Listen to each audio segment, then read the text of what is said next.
기도하겠습니다. 아멘. 자, 아시다시피 오늘은 고난 주일입니다. 오늘 큐티의 본문 역시 그 고난 주일에 맞춰서 예수님께서 잡히시고 또 재판을 받는 그런 과정이 나오게 됩니다. 이때는 유월절이에요. 유월절은 모든 유대인들이 예루살렘 성전에 모이게 돼요. 그래서 각기 자신이 그 제사를 드릴 제물을 가지고 나와서 유월절 희생 제사를 이제 하나님 앞에 올려드리게 됩니다. 모든 유대인들이 함께 각기 제물들을 가지고서 이렇게 함께 모이는 자리다 보니까 굉장히 복잡하고 또 어수선할 거예요. 야, 그 많은 그런 재물들을 제사장이 다 어떻게 잡나 걱정하시는 분들이 계시는데, 재물은 제사장이 잡는 게 아니라 본인이 잡습니다. 본인이 잡고 제사장은 그 피를 받아서 제단에 뿌리고 또 그 기름을 태우는 그런 의식을 치러주는 거예요. 그리고 그 제사가 마치면 이제 남은 고기들이 있죠. 그 남은 고기들은 도로 가지고 갑니다. 도로 가지고 가서 그날 저녁에 가족들과 함께 또는 지인들과 함께 유월절 만찬을 이제 하게 됩니다. 예수님 역시 그날 유월절 제사를 올려드리고 그날 제자들과 함께 유월절 만찬의 시간을 가졌습니다. 그 시간이 바로 우리가 알고 있는 최후의 만찬이에요. 이 보통 유대인들의 유월절 만찬은 보통 그냥 우리처럼 밥 뭐 한 시간 안에 먹고 끝나는 게 아니라 밤 늦게까지 그 만찬이 계속해서 이제 이어지게 돼요. 오랜 시간에 걸쳐서 계속 밥을 먹어요. 그런데 자세는 또 굉장히 프리한 자세로 먹습니다. 이렇게 막 비스듬하게 이렇게 편안하게 이렇게 밥을 먹어요. 그래서 유월절 만찬을 그린 그림들이 좀 있어요. 우리가 잘 알고 있는 대표적인 게 레오나르도 다빈치의 최후의 만찬이죠. 그 그림은 굉장히 이게 그래도 아주 정자세로 예수님과 제자들이 함께 식탁에 앉아서 마치 그림을 그리기 위해 앉아 있는 것처럼 그런 모습으로 이렇게 앉아서 만찬을 하지만 사실은 실제는 조금 다릅니다. 다른 화가들이 그린 그림이 조금 더 실제적이에요. 여러분들도 혹시 보셨을지 모르겠지만 제자들이 막 거의 반쯤 막 누워 있고 막 이런 사진들 혹시 보신 적 있으실 거예요. 막 어떤 제자는 막 예수님의 품에 이렇게 안겨 있고 막 그래요. 예. 근데 그게 조금 더 사실적입니다. 이게 잘못 보면은 이게 이 술판의 막장의 분위기, 그 막장의 분위기를 묘사한 그림 같이 그렇게 오해를 할 수도 있어요. 저도 처음에 볼 때에 저거 베드로 같은데 저거 술 먹고 저 예수님한테 실수하고 있네 이런 생각을 했었거든요. 근데 그게 아니라 그것이 바로 그 유월절을 통하여 유대의 어, 이 자유와 평화가 선포가 되었다라는 거. 이제 유대의 자유와 평안을 누리는 그것을 상징하는 의미에서 그들이 그렇게 그냥 행하는 그들만의 문화입니다. 그래서 그렇게 유월절 만찬을 늦게까지 해요. 예수님도 그날 유월절 만찬을 하시고 그날 바로 우리가 지금까지 하고 있는 이 성찬식이 그날 제정이 되게 되는 것이죠. 그리고 그 만찬이 끝난 후에 예수님은 제자들과 함께 감람산으로 기도하러 올라가십니다. 그리고 예수님은 그곳에서 한 3시간 가량 간절히 정말로 어, 간절히 기도를 하셔요. 근데 제자들은 어떻게 했죠? 자고 있었죠. 예. 예수님께서 기도를 마치신 이후에 이제 가룟 유다를 위시로 한 대제사장들이 보낸 무리들이 칼과 몽둥이, 뭉치를 가지고서 예수님을 잡으러 오게 됩니다. 그래서 이제 예수님이 거기서 붙잡혀 가셔요. 예수님이 붙잡혀 가시는데 어디로 붙잡혀 가시냐면은 대제사장인 가야바의 장인인 안나스의 집으로 먼저 예수님이 붙잡혀 가십니다. 왜 안나스의 집으로 가셨는지는 저도 잘 모르겠어요. 제 주변에 물어봐도 아무도 아는 사람이 없어요. 심지어 안나스도 예수님이 왜 자기 집에 왔는지를 몰랐어요. 그래서 안나스가 예수님을 보냅니다. 다시 어디로 보내냐면 제사장 가야바의 집으로 보내요. 그래서 예수님이 이 안나스의 집에서 가야바 제사장의 집으로 이제 이송이 되게 됩니다. 그곳에서 이제 예수님이 신문을 받게 되는데 예수님을 신문하는 그 기관은 산헤드린 의회예요. 산헤드린 의회. 종교적인 재판을 진행하는 그런 의결 기관인데 여기서 이제 예수님을 신문을 하는데 그 시간이 이제 중요하죠. 그 시간이 새벽이거든요. 아주 깜깜한 밤이에요. 근데 그 시간에는 의회가 소집되지 않아요.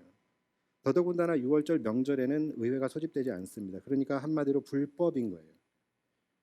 그런데 그들이 예수님을 죽이기 위해서 그 시간에 함께 소집이 돼서 모였어요. 그래서 거기서 이제 예수님을 죽일 수 있는 그런 죄명을 이제 찾으려고 신문을 합니다. 그런데 예수님에 대한 그 예수님을 음해하는 그런 많은 거짓 증인들이 나왔어요. 그런데 그것들이 증거로 또 예수님의 제명으로 성립이 되지 않았어요. 그 이유는 그 당시의 법으로는 2명 이상의 증인의 증언이 있어야지만 그것이 증거로서의 효력이 인정이 되는 거예요. 근데 많은 거짓 증언들이 나왔는데 그 안에서 예수님의 죄명을 찾지 못했어요. 그러다가 드디어 2명의 증인이 나와서 일치하는 증언을 하게 됩니다. 그게 뭐냐면 바로 예수님이 성전을 무너뜨렸다가 사흘 만에 다시 짓겠다라고 말씀하시는 것. 그것에 대해서 하나님을 모독했다라고 이제 이들이 증언을 한 거예요. 예수님의 죄명은 신성 모독이에요. 얼마나 기가 차면 스피커까지 난리를 치잖아요. 이렇게 기가 찬 죄명을 가지고 이제 예수님을 올가맨 겁니다. 그래서 공식 죄명은 신성 모독죄로 예수님이 기소되게 됩니다. 그리고 이제 뭐가 남았죠? 예수님의 자백이 남았어요. 그래서 이 대제사장 가야바가 예수님의 자백을 얻기 위해서 예수님에게 질문을 합니다. 이들의 말이 사실이냐? 예수님이 아무 말씀도 아무 대답도 하지 않으셨어요. 지금 이들이 지금 너에게 불리한 이런 증언을 하고 있는데도 너는 그냥 잠자코 아무 말도 하지 않을 거냐? 예수님이 그래도 아무 대답도 하지 않으셨어요. 그러자 가야바는 이제 몸이 닳겠죠. 그래서 예수님을 더 확실하게 올가매기 위해서 질문을 바꿉니다. 63절인데 내가 정말 하나님의 아들 그리스도냐라고 물어요. 그러자 예수님이 드디어 대답을 하십니다. 그렇다. 그게 64절이에요. 네가 말한 대로다. 내가 다시 너희에게 분명히 말하지만 앞으로 내가 전능하신 하나님의 우편에 오른쪽에 앉을 것과 구름을 타고 올 것을 너희가 보게 될 것이다. 이렇게 말씀을 하십니다. 자, 예수님의 이 대답으로 이제 모든 게임은 끝난 거예요. 자백을 받아낸 거예요. 이렇게 자백을 받아낸 대제사장이 예수님의 말을 듣고 어떻게 하냐면 막 옷을 찢었어요. 참 이상해요. 이런 이들의 하나님을 모독하는 말을 들으면 이들이 옷을 찢어요. 희한하죠? 왜 이렇게 쓸데없는 짓을 하는지 모르겠어요. 옷이 얼마나 아까운데. 그러니까 만약에 내가 그날 조금 좋은 옷, 아끼는 옷을 입고 있었어도 만약에 그날 이런 일이 일어나면 그날 그거 찢어야 되는 거예요. 그러니까 이렇게 불필요한 것들을 왜 하는지 모르겠는데 이들은 그렇게 하더라고요. 옷이 얼마나 귀해요. 그 당시에는 더 귀했죠. 그래서 막 예수님 돌아가실 때 예수님의 옷을 막 서로 갖겠다고 제비 뽑아가지고서 막 4등분 해가지고서 그래서 나눠 갔잖아요. 그런데 이들이 이렇게 막 걸핏하면 옷 찢더라고요. 그리고 또 이 슬픈 일을 당하면은 어떻게 해요? 머리에 젤을 막 뒤집어 쓰고 막 그러잖아요. 젤을 왜 뒤집어 쓰는지 그것도 잘 모르겠어요. 아침에 머리 예쁘게 하고 나왔는데 그날 슬픈 일을 만나면 그냥 슬퍼하면 되는데 머리에 막 젤을 뒤집어 써요. 흑채를 뿌리는 것처럼. 뭐 하는지는 잘 모르겠어요. 근데 그 궁금한 게 아니 어디서 그 재가 나오는지 모르겠어요. 슬픈 일을 당했을 때 그 재가 어디서 나오는지 그때부터 재를 슬픔을 잠시 접어두고 재를 조제하는 건지 아니면 이 슬픔용 재를 가지고 다니는 건지 마트에서 파는 건지 잘 모르겠는데 아무튼 이들의 문화가 그랬어요. 이날도 예수님이 그렇게 하나님을 모독하는 신성 모독하는 그런 발언을 했다라고 이제 대제사장은 생각을 하고서 막 옷을 찢고 그러면서 뭐라고 이야기를 하냐면 65절에 보면은 이에 대제사장이 자기 옷을 찢으며 이르되 그가 신성 모독하는 말을 하였으니 어찌 더 증인을 요구하리요. 이제 끝났다라는 거예요. 보라 너희가 지금 이 신성 모독하는 말을 들었도다. 자 뭡니까? 자백 받아냈다라는 것이죠. 그리고 이제 의회에 묻게 됩니다. 이 자가 자신이 하나님의 아들이라며 신성 모독을 하고 있는데 너희 생각은 어떠하냐? 이제 의회의 동의를 구해야 되는 거예요. 그러자 66절에서 이들이 한 목소리로 이렇게 얘기합니다. 이것은 명백한 신성 모독이고 이것은 사형죄에 해당하니 예수님을 사형시켜야 한다. 이렇게 이들이 한 목소리로 외치게 돼요. 그리고 이제 그들은 예수님의 얼굴에 침을 뱉고 주먹으로 때리고 또 예수님의 뺨을 때리고 이것이 오늘 본문의 내용이에요. 자, 그런데 제가 오늘 여러분들과 함께 나눌 말씀은 예수님이 이렇게 억울하게 그것도 불법적으로 여기까지 이렇게 예수님이 누명을 쓰고 사형 선고를 받기까지 이 모든 과정 속에서 예수님의 제자인 베드로는 뭘 했냐라는 거예요. 베드로는 도대체 뭘 하고 있었냐라는 거예요. 자, 오늘 저는 여러분들과 이 베드로의 모습을 함께 살펴보면서 이 안에서 우리가 교훈을 찾아보려고 합니다. 자, 베드로가 어떻게 했는지가 오늘 우리가 읽은 본문이에요.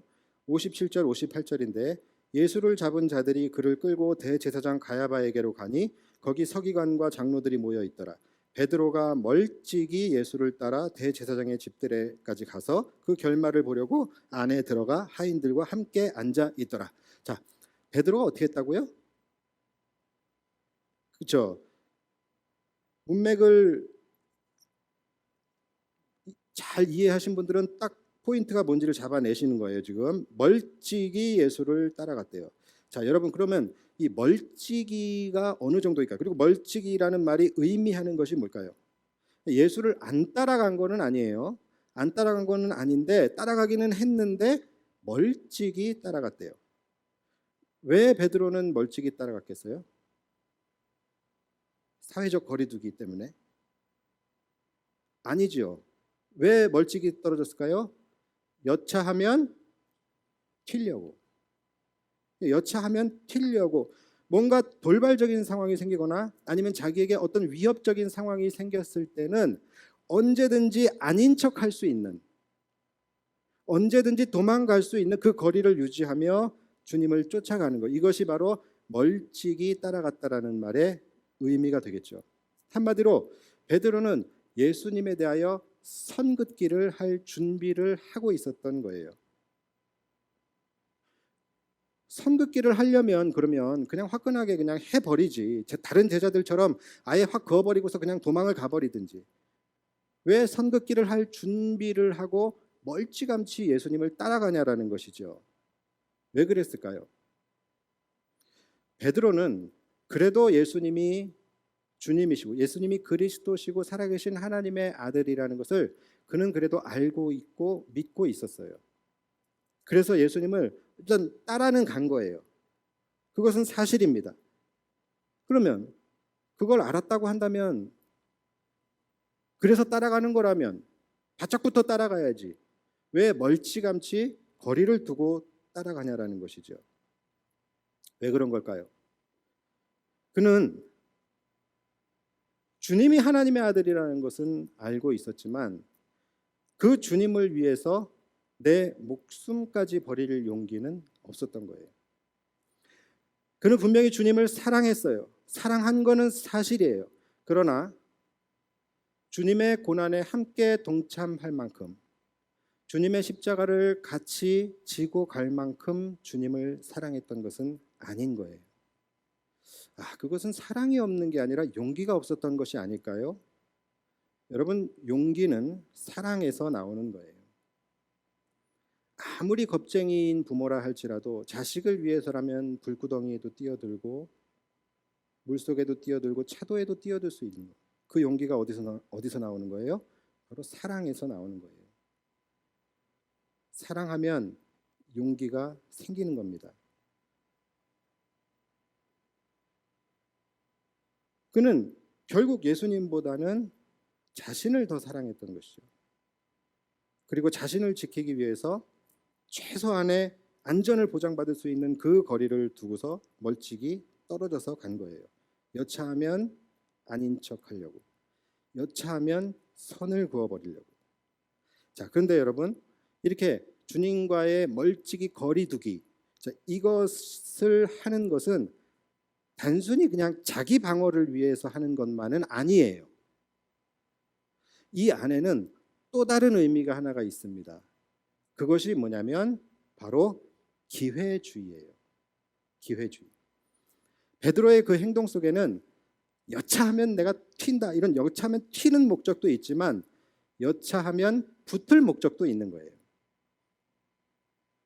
그러니까 정확히 말하면 멀찍이 거리를 둔다라는 것은 선을 긋는 것과 동시에 간을 보는, 여차하면 튀거나 여차하면 붙거나.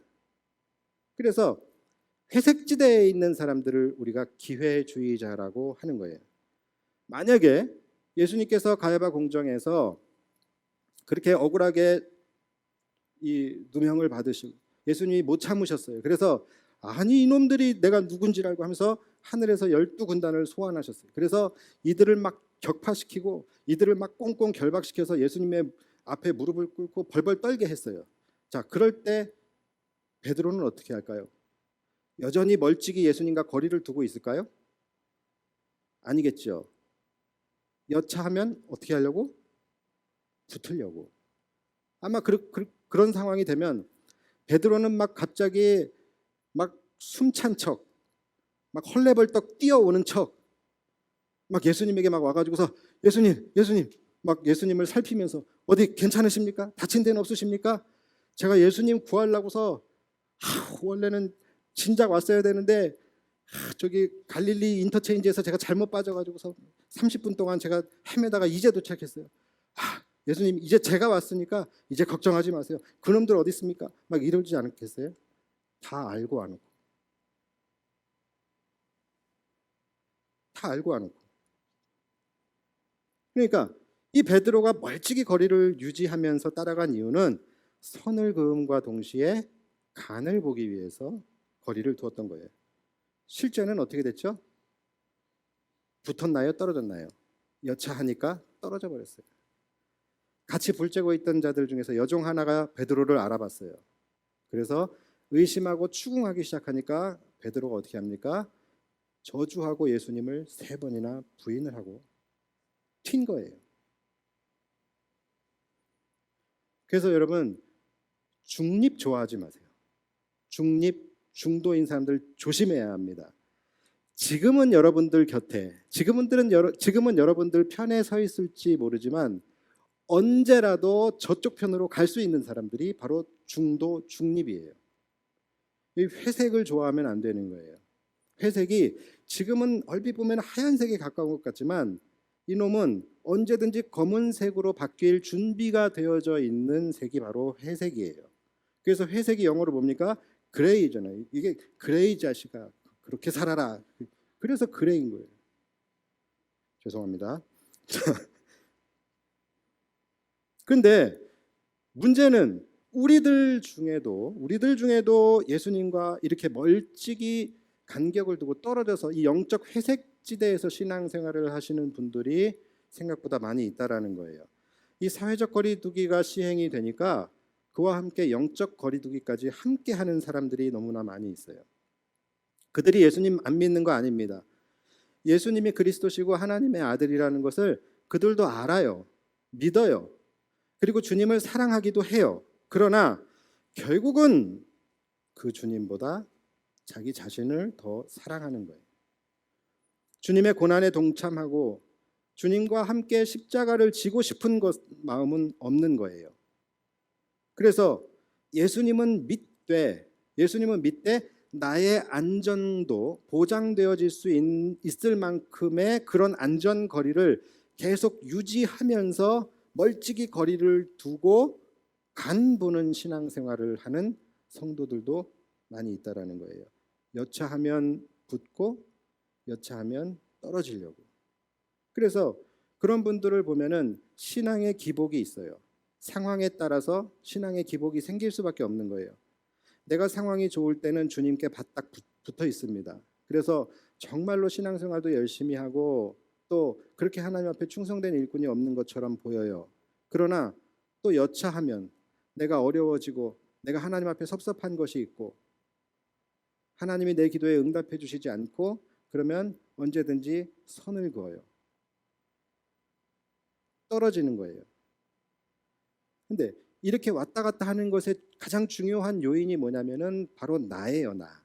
나의 안전, 나의 유익, 나의 이익에 따라서 세상에 붙기도 하고 주님께 붙기도 하는 거예요. 근데 여러분 성경을 보시면 아실 거예요. 성경 속의 인물들 중에서 어떠한 상황에도 굴하지 않고 끝까지 흔들림 없이 자기의 믿음을 지킨 자들이 하나님의 큰 은혜와 축복을 받는 사례는 수도 없이 많이 나와요. 그렇죠? 그런데 이렇게 기회주의적인 신앙을 가진 자가 하나님의 축복을 받는 경우는 한 군데도 없습니다.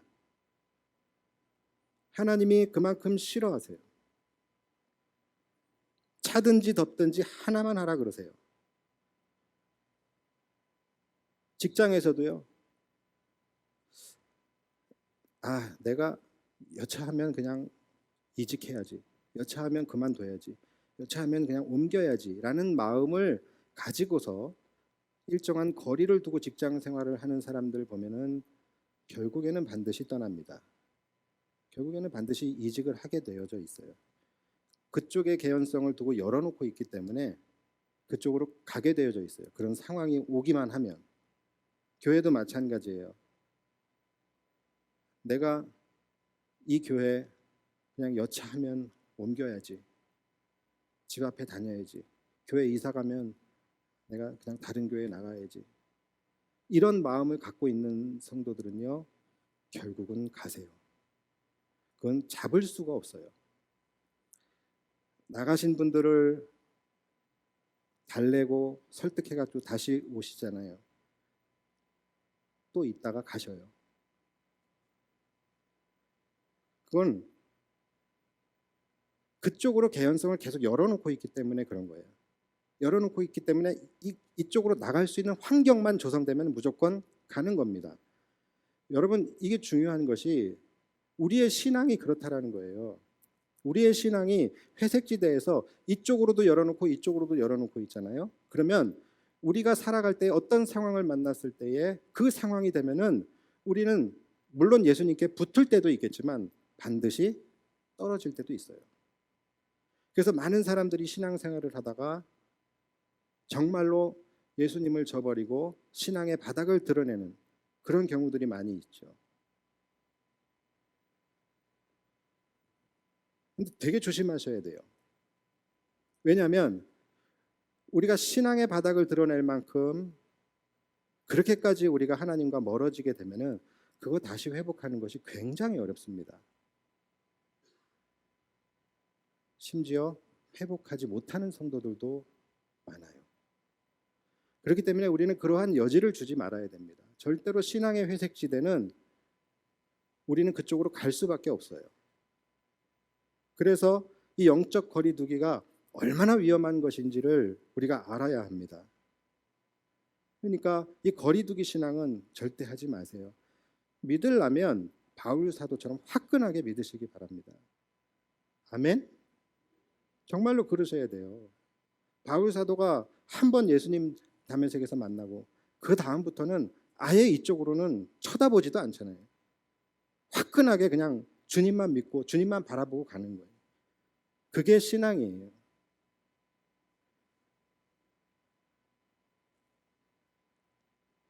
우리가 주님을 따라가면 우리가 구원받을 수 있어요.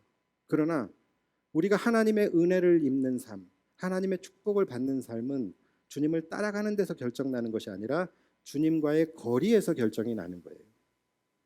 멀찍이 떨어져 가냐, 주님과 가까이 붙어서 가냐. 주님께 가까이 붙어서 갈수록 그것이 우리에게 복이 된다라는 것을 기억하셔야 됩니다.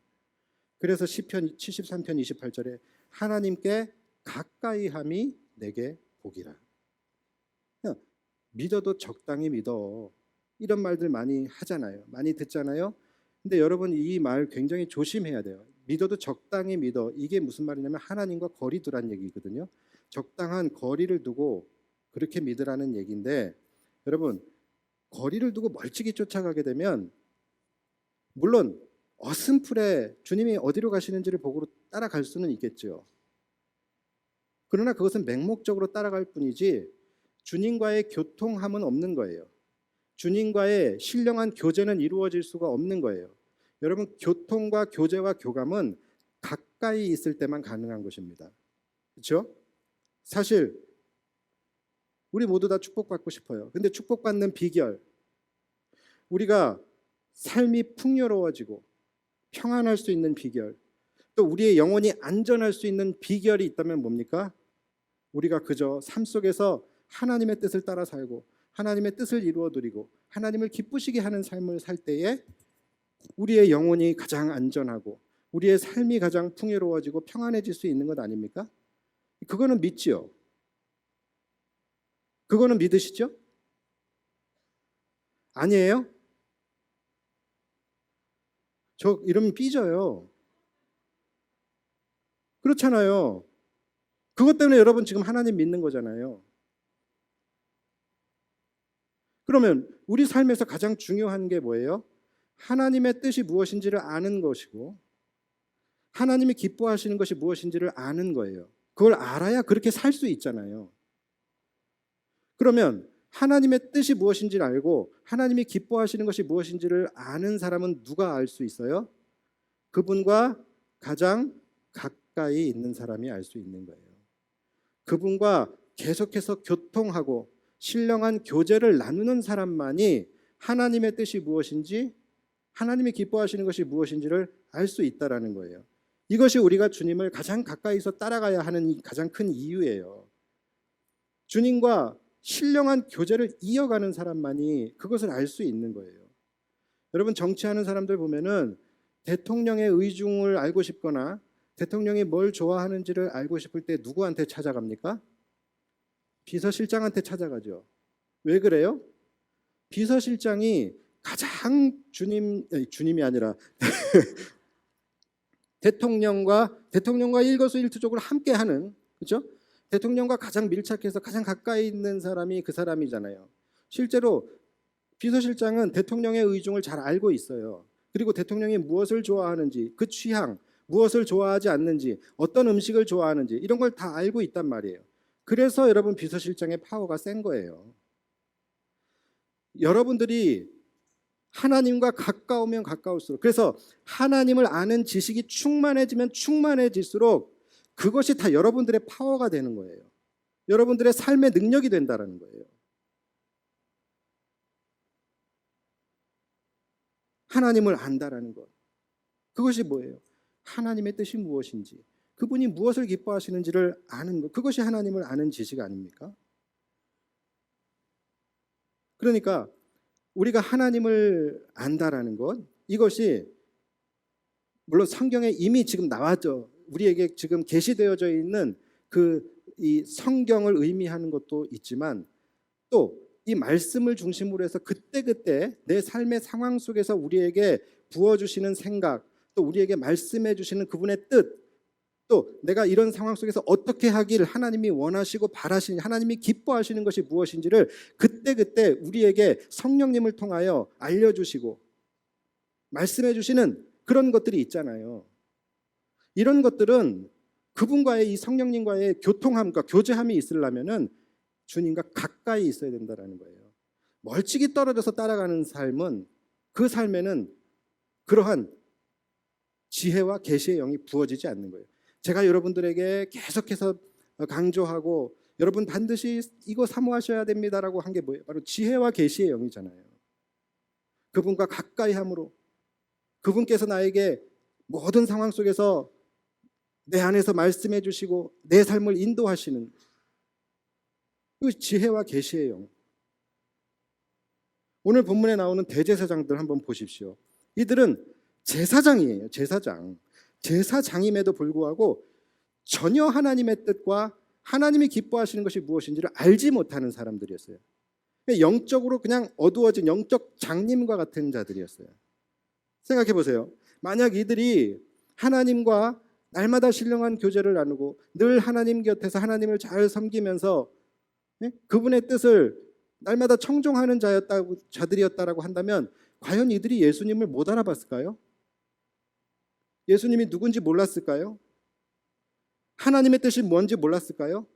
그 상황에서 하나님이 기뻐하실 일이 어떻게 하는 것인지 이들이 몰랐을까요? 알았겠죠. 근데 이들은 정말 아무것도 몰라요. 아무것도 알지 못하고 보지 못하는 그런 영적 장님들과 같잖아요. 예수님이 오셨을 때에 이는 내 사랑하는 아들이요 내 기뻐하는 자라 너희는 그의 말을 들으라. 이것이 하나님의 뜻이었잖아요. 근데 대제사장들은 이 종교의 지도자라고 하면서도 이 하나님의 뜻을 알지 못했어요. 그러니까 여러분 아무리 제사장이라 할지라도 하나님과 가까이 하지 않으면 이렇게 되는 거예요. 반면에 오늘 본문 6절부터 나오는 한 여인이 나와요. 우리 이미 했던 큐티예요. 오늘 본문 26장 6절부터 나오는 한 여인. 예수님께서 베다니의 나병 환자 시몬의 집에 거하셔서 거기서 이제 거하시면서 식사를 하셔요. 식사를 하고 계실 때에 한 여자가 매우 귀한 향유 한 옥합을 가지고 와서 그것을 예수님의 머리에 붓습니다. 제자들이 그걸 보더니 막 화들짝 놀라요. 놀랄 수밖에 없죠. 왜요? 너무 귀하고 너무 비싼 거거든요, 그것이. 그래서 마가복음과 요한복음에 보면은 제자들이 그 모습을 보고서 놀란 것을 넘어서 막 분개했어요. 분개해가지고서 이 여인에게 막 혼을 냈어요. 지금 너 왜 지금 이것을 이렇게 허비하느냐? 이것을 시장에다 300데나리온 이상에 팔아서 가난한 자들에게 주었으면 더 좋았을 것 아니냐? 이것을 왜 이렇게 허비를 하느냐라고 막 혼을 냈어요.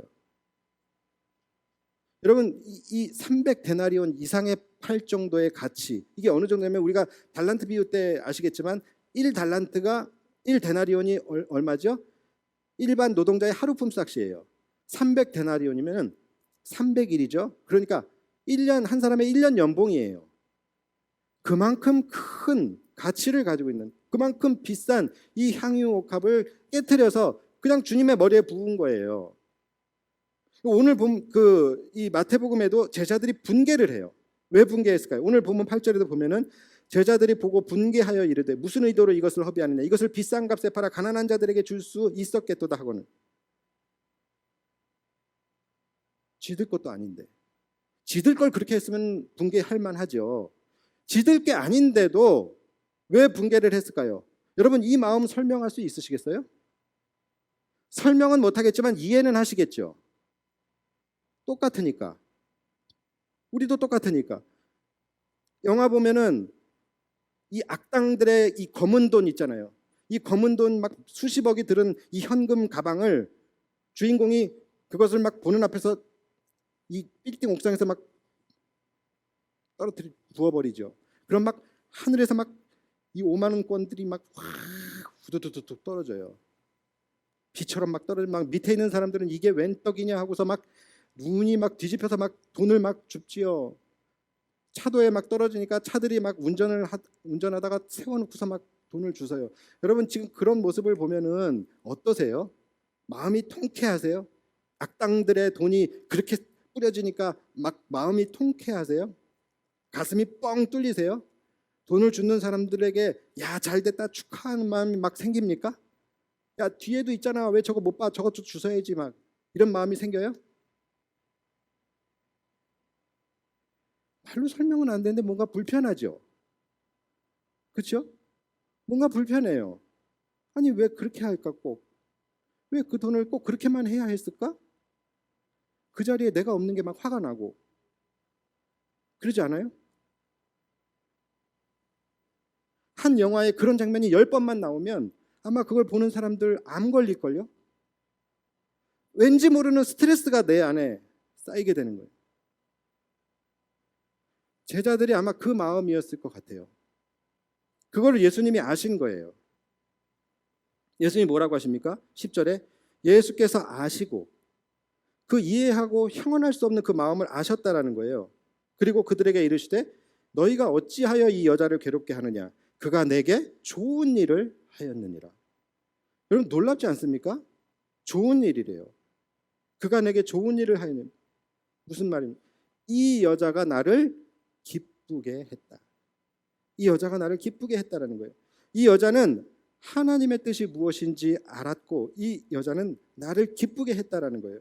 하나님의 뜻이 뭡니까?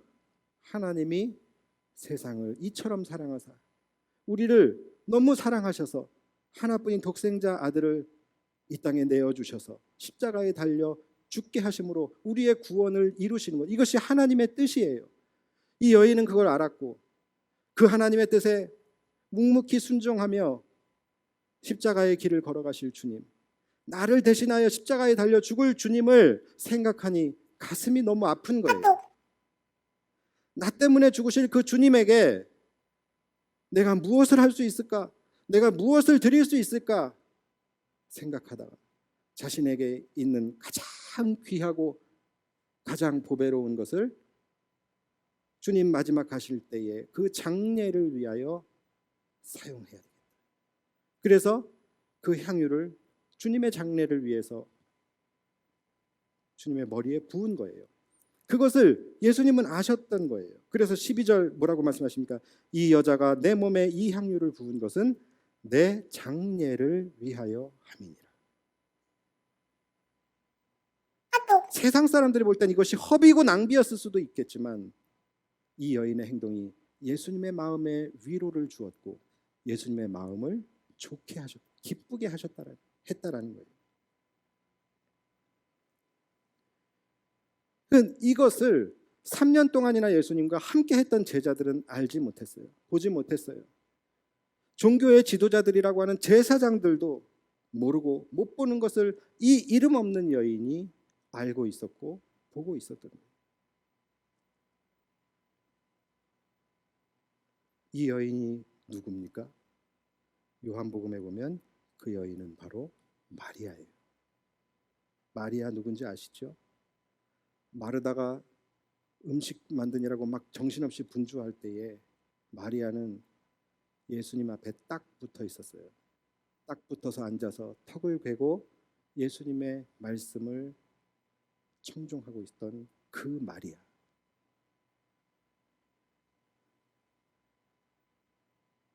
그때도 예수님이 뭐라 그러셨어요? 마리아는 이 좋은 편을 택하였으니 빼앗기지 아니하리라. 하나님과 가까이 있는 것이 좋은 것이다는. 제자들처럼 외형적으로 주님과 가까이 있다고 해서 그것이 주님과 가까이 있는 것이 아니에요. 여러분, 교회에 빠지지 않는다고 하나님께 가까이 있는 것이 아니에요. 직분이 높다고 내가 권사라고 장로라고 목사라고 하나님의 뜻을 더 잘 알고 하나님이 기뻐하시는 것이 무엇인지를 더 잘 아는 것이 아니라는 거예요. 하나님의 뜻을 잘 알고 하나님이 기뻐하시는 것이 무엇인지를 아는 사람은 누굽니까? 하나님과 가까이 있는 자예요. 하나님과 가까이서 늘 그분과 신령한 교제를 하는 그 사람이 바로 하나님의 뜻을 잘 아는 자입니다.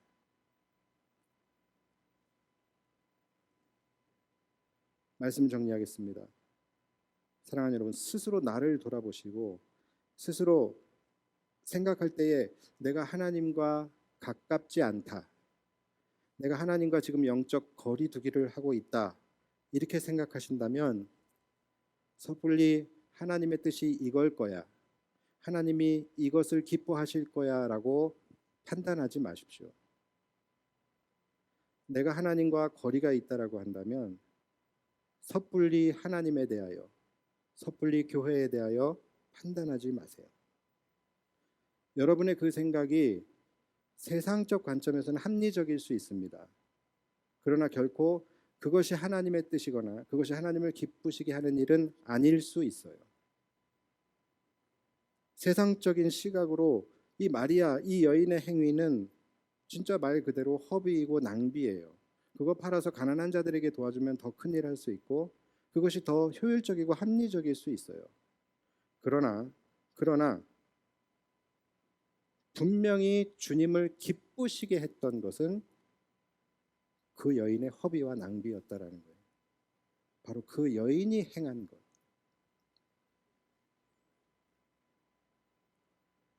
만약에 여러분들이 날마다 주님과 가까이 하며 영적인 교제를 하고 계신다고 한다면, 주님과 날마다 가까이 신령하게 그분과의 사귐이 있다고 하신다면 하나님이 여러분들에게 주시는 생각을 믿고 따르시기 바랍니다. 설사 그것이 세상의 시각으로는 합리적이지 않다 할지라도, 세상의 시각으로는 그것이 허비이고 낭비이다 할지라도 하나님이 주시는 생각을 믿고 따르세요. 하나님이 주시는 생각을 선택하시고 하나님이 기뻐하시는 것을 선택하시기 바랍니다.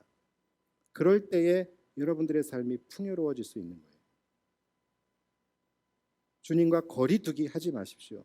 베드로처럼 멀찍이 떨어져서 간 보는 거, 그런 거 하지 마세요. 그것은 부끄러운 믿음이에요.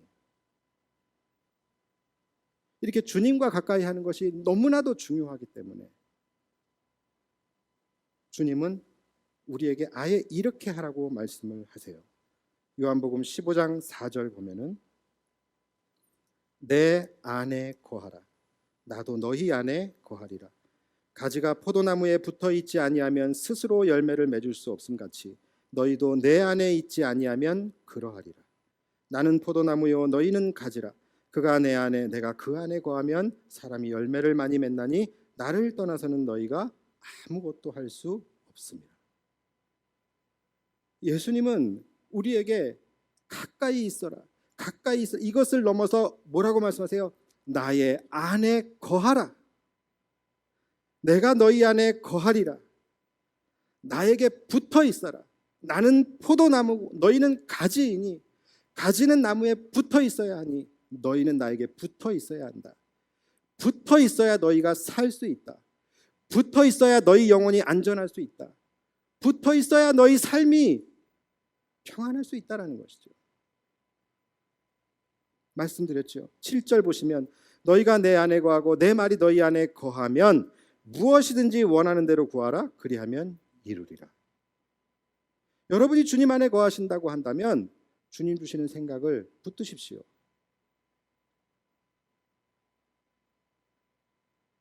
무엇이든지 믿고 행하세요. 그러면 이루실 것이라고 약속해 주시잖아요. 내가 말씀을 들어도 또는 내가 말씀을 읽어도 이 말씀이 나에게 와닿지 않으시는 분들이 있어요. 그러십니까? 그 이유는 내 육신의 눈은 얼마든지 말씀을 읽을 수 있어요. 말씀을 볼 수 있어요. 내 머리로는, 육신의 머리로는 얼마든지 이해할 수 있어요. 그러나 이것이 내 가슴으로 와닿지 않는 이유는 내 눈은 볼 수 있을지 모르겠지만 나에게 말씀하시는 하나님의 그 음성을 듣기에는 내가 주님과의 영적인 거리가 너무 멀기 때문이에요. 우리가 주님 안에 거하게 될 때, 그래서 주님과의 우리의 간격이 없어지고 주님과의 그 영적 거리가 사라지게 될 때에 나의 안에 거하라. 나는 너의 하나님이다. 너를 모든 환난 가운데 지키시는 이시라. 내가 너를 도와줄 거야. 두려워하지 마라. 놀라지 말라. 나는 너의 하나님이야. 내가 너를 지명하여 불렀나니 너는 내 것이야. 이렇게 나에게 말씀하시는 그 하나님의 음성이 들려오게 되는 것이죠. 혹시 여러분 고난 중에 있으십니까? 아니면 병환 중에 있으십니까? 그렇다고 한다면 다른 거 하지 마시고 주님 안에 거하십시오. 주님 안에 거하셔야 돼요. 주님 안에 거하셔서 주님 품 안에 계시고 여러분의 귀에 속삭이시는 그 주님의 음성, 다른 사람에게가 아닌 여러분에게 말씀하시는 그 주님의 음성을 들으셔야 돼요. 나의 안에 거하라. 나는 내 하나님이 모든 환난 가운데 너를 지키는 자라. 두려워하지 말아라. 내가 널 도와주리니. 놀라지 말라. 네 손 잡아줄게. 이 음성을 들으시기 바랍니다. 그러면 그 기도는 이루어질 거예요. 그것이 그분의 뜻이에요. 이번 한 주간 특별 고난 주간이에요. 여러분이 정말로 주님을 사랑하신다고 한다면 베드로처럼 멀찍이 거리를 두고 주님 따라가지 마시고 주님의 고난에 함께 동참하시고 주님의 십자가를 함께 지고 가는 마음으로 이 고난 주간을 잘 보내시기 바랍니다. 그리고 주님 돌아가신 성금요일에 우리 다시 함께 모여서 그분 안에 거하는 자들만 그분의 음성을 듣는 그러한 시간이 되기를 주님의 이름으로 축원합니다. 기도하겠습니다.